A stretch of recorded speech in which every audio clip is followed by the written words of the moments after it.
So Donnie, obviously going on the road first weekend early in the season against a quality opponent is nothing new for this program. It's something you've traditionally done to get the guys tested early. Yeah, we love to play quality opponents all the time, no matter where we're playing. Traditionally we do play early on the road, and we're fortunate enough to, or unfortunate enough to go down and play Mississippi State, and going to play in a great environment against a great team that's very, very well coached. Besides getting wins, what do you look to get out of a series like this before coming home for the next 2 weekends? I think early just want to play somebody else. College baseball's kind of got an odd schedule. We've been together since August, playing against one another, and we need to play against somebody. I don't think you can really figure out what you have or the things that you can do on the field until you play somebody else. Our hitters know our pitchers, and our pitchers know our hitters. We know the defense and how we play and how we do some certain things. So I think the big key is to go play somebody else, and at the end of the weekend, evaluate where you're at. Taylor or Derek Jones, I think everybody in the country knows who those two guys are, and their track record speaks for themselves. But you've talked a lot about some of the other guys that we have as offensive threats. Maybe share some of those thoughts. Yeah, I think one of the big keys were for this club is last summer the kids went away and they had really, really good summers. Derek and Taylor are both proven guys in this conference. Derek's been doing it forever in the Pac-10, which is now the Pac-12. Taylor had a fine year last year and showed that he belonged in this league. But if you look at some of our seniors, it's really their time and they're ready to play. Patrick Clausen's finally healthy, and as a senior, he's really been playing good baseball. Kyle Johnson, the same thing. Kyle's had great summer baseball the last 3 summers, and it's because he's been healthy. He's been nicked up the first 2 years. As a freshman, he probably wasn't ready to play every day. As a sophomore, he became ready to play every day and got injured in a bad collision. Last year, he broke a wrist, so he really had kind of the injury bugaboo last year. And Tommy Richards, Tommy Richards has really played great. He's very experienced, played a lot of summer baseball, played a lot for us last year. So you look at those 3 seniors, and they're ready to play. It's their time, and when we've had success in the past, it's because our seniors have had solid seasons. So when you look at Patrick Clausen, it reminds me of Greg Legreed or Kyle Johnson's Matt Finelli, those types of kids that we've had, Michael Weber in the past. And then we got some young talented kids. Our sophomores that went away last summer had great summers. Adam Nabolowitz went to Wenatchee and led the league in home runs. Very, very talented hitter. Jason Mondo went up to the Cape and one of the top hitters in the Cape. And when you watch Jason play, you can see why he's one of the most talented players in the country. Colin Slaybaugh behind the plate went back to the Coastal Plains and had a great summer after having about 35 to 40 starts last year for us. So, and then Trace Tam Singh, a solid shortstop for us, and went to the Cape and got challenged in a great league and had a solid summer. So I think those guys have just take their summer games back to the fall, and now they've taken their fall games back to the spring, and now it's their time to play. And then pitching wise, some guys in some different roles, but you and I have talked a little bit. You seem to have established what those roles are going to be pretty early this year. Yeah, they've all pitched. If you look at the club, hey, the rotation's not back, but there are pitchers back. Leckenby pitched a lot for us last year. He just didn't pitch on Friday nights. Or if he did pitch on Friday nights, it wasn't in the first inning. It was in the 7th inning.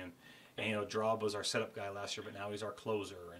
And we just have a lot of guys in different types of roles. I think Swentz has done a great job in the fall and the spring to prepare those guys for those types of roles. I really am so impressed with Greg and how he gets those guys ready in a short period of time to really establish roles and for those guys to be ready this weekend. So, like I said, it's guys in different roles, and it doesn't mean they can't handle those roles. They just haven't been in them yet. It's just like a freshman. A freshman's inexperienced, but it's not his fault. He just wasn't here yet. Clever Rad's going to throw on Sundays, and just because he's a freshman doesn't mean he's not ready to pitch. We'll open up the room. Howie, what do you got? Yeah, just what else in terms of pitching, Donnie? What else do you have, like in terms of middle relief and stuff? And how do you feel about your pitching overall? What you have? I like them. I think this is a staff that will be a lot better, May 18th compared to February 18th. I think I'm going to see great improvement from this staff just because they're young. They're inexperienced, but they work at it, especially at the front end of it. With the rotation the first weekend, none of those guys have started a Division I baseball game yet. So I think they're going to get lots of experience. If you look at the bullpen, you look at Drobnik, you look at Jackson, you look at Ochoa and Camus, guys that we really count on. Those guys have pitched a lot last year already and the years before, so they have experience. So we're a little bit more experienced at the end of the game than we are at the beginning of the game, and I like that, to be completely honest with you. And some of the young, experienced guys that we have, they're talented. When you're looking at Scott Simons and Clubberad and Leckenby and Pistorici, we have a lot of drafted type guys that have showed up this year. And like I said, throughout the year, I see those guys making great progress under Coach Swinson. How do you get some else, sir? You get right now. You guys all healthy? How's that? Yeah, I mean we're relatively healthy right now. We got some guys just a little bit of nagging stuff, but there's no major injuries. We had a surgery on Avery Kane. He had a shoulder cleanup in late Christmas, but he's the only guy out that right now that's just completely out due to injury. So yeah, it's been relatively healthy at this point. Well, Anthony, will he redshirt this year? He might. It all depends how the rehab comes back. Those shoulders are can be issues at times. So we'll see how it goes. I know he's working hard on his rehab, and hopefully he'll be ready to pitch soon. Anybody that you're definitely redshirting this year? No, there's no definites. I mean, there's some guys that we probably will have that discussion. We're a type of program where we definitely don't want to waste 25 at-bats on a guy or 2 appearances. So right now, there's just so much competition. We're going over a travel roster, and I can see 2 or 3 guys that travel this weekend, but maybe they don't travel week 4 because guys are making moves. So you never really know at this point, and it usually plays itself out by that mid-March. By the time Pac-10 starts, you have a pretty good idea of who's playing and who's not. Christian. Okay, how about on the phones? Who has questions for Coach? Hey, Coach. Jeff Nusser from Cougscenter.com. It seems like the only 2 guys who are obviously penciled into positions would be Ard and Jones.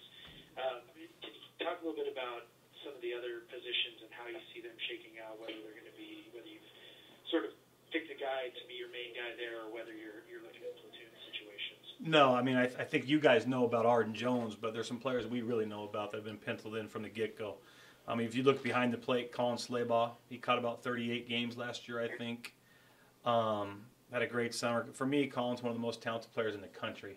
A lot of people don't know that about Colin, but I don't think you're going to find a catcher in the country that runs as well as him. He hits left-handed. He can receive the ball. He's really throwing the ball good. So he's exciting to watch. Tommy Richards at second base has had a tremendous fall, had a tremendous early spring, and he will undoubtedly be our everyday guy at second base. And his double play partner, Trace Tam Singh, is our shortstop, and he will be our shortstop, and we're going to go as he goes. At third base, we got a couple options with Patrick Clausen and Adam Nabulowitz. Patrick and Adam are both going to be in the lineup, whether they're playing third base or DHing, or they could both possibly play the outfield, but those guys give us a really good 1-2 punch over there. In the outfield, we definitely have some options.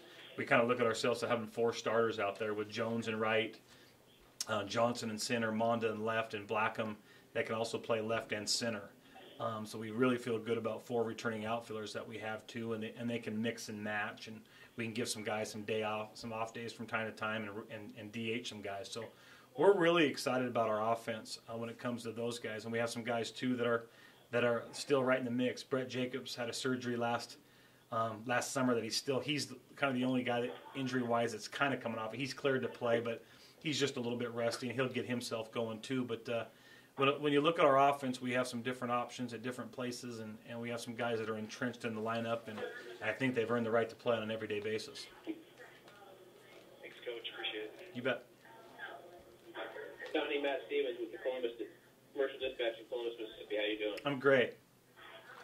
Talk about your starting pitching and what you're kind of trying to get out of this first weekend with these guys, and what kind of pitch count are they going to be on, and what specifically are you just kind of looking for that they can get done effectively? Obviously, besides win the ball game, but that you're looking for in this opening weekend for those 3 guys. Yeah, well, you're looking for 3 different things out of 3 different guys for the most part. They're all new to the rotation, and they're all new to starting games in Division I baseball, which could be difficult. On Friday, Leckenby has pitched in Division I baseball, it's nice to have that experience, and he had a great summer in Vermont. But what he hasn't done is he hasn't been out there for a long period yet. As a Friday night guy, whether you're in the SEC or the Pac-10 or the ACC, you're trying to have that guy stay out there for 6+ innings. You try to save your bullpen. It's a long weekend, and you try to give you're hoping that your Friday night guy gives your team a chance to win, because you don't have to be perfect, but you're matching up against, whether it's Mississippi State's guy or Arkansas's guy or USC's guy, you're matching up against a guy that's very, very talented. And a lot of times you have to put up zeros. That's your job on Friday night. So we're just looking for maturity out of JD and see that he's grown. He's a very, very talented guy, and his pitch count, there's 75 to 100 pitches, which that's traditionally what happens that first weekend where our guys are at. On Saturday with Swanwick, it's experience for him too as well. He's had 2 great junior college years, but he had a great career at Bellevue Community College and won some championships there and did a great job. But it is a different level and against a different player and against a different bat. So there's not so much that we can do for him. We want to see him just go out and compete, and that's kind of the same way with Cleverat on Sunday, coming from South Dakota where there's no high school baseball, plays a lot of Legion baseball, but it's an opportunity for our team to go play, but it's also an opportunity for our starting pitching to do something they haven't done yet, which is exciting for us. It's neat to go watch, talented players go in a great, great environment, play a great team, and be put in those types of roles. Anybody else on the phone for Donnie? Donnie, if I could follow up, just talking about your team last year and your 2 top guys come back. You've talked repeatedly about, kind of the disappointment that was last year. Did that play into a lot of their decisions to come back for their senior season and kind of make something of it? And adding on to that, you've got to feel like the 3-game setting at Mississippi State can kind of get you jump-started in the right direction and kind of put you guys back on the map. I don't know. I don't know that for sure. I mean, I know I'm really happy that Taylor and Derek both decided to come back. In collegiate baseball now with the draft, not that coaches stay out of it, but it's their decision. If Derek would have signed with the Orioles, would have gave him a hug and congratulated him and missed him, no question about it. He's been a great Cougar, and we're really happy that he's back. So we kind of stayed out of it in a way. Same thing with Taylor. I think knowing Derek as well as I know Derek, I've been fortunate enough to be around Derek Jones since he's about 12 years old, and the kid's a winner. He wants to win games. And when he's a part of something, he's all in at all times. And I know what he feels about this program. And we had a rough year last year. We really, really underachieved. And it's nice that he's taken some responsibility of that, because there are kids nowadays and there's players and there's coaches that pass the buck. And Derek had a solid year for us last year, but he felt responsible for that. He wants to right his wrong, even though I don't think it was a wrong by any means. He's vested in our program. And I think Taylor is somewhat like that as well. He's just new to the program last year, but I think he also wants to see what he can do in this conference, being healthy for the complete year, and what he can do for the Cougs. Taylor had a great year last year, but it wasn't like he had a great year from the beginning to the end. He had some cold spells, and he was injured from time to time. So I just think they're both really, really excited. They're good buddies. They came back together to play with one another, so I think that's a neat thing. And I just want them to enjoy their time and not to second-guess their decisions. Sometimes I've seen kids not sign contracts and come to college instead of going out of high school or signing as juniors and coming back as seniors instead, and they second-guess their decision. I hope they just have a great last year in Pullman and enjoy their college experience. Anybody else for Coach? All right. Thanks, Donnie. Thanks.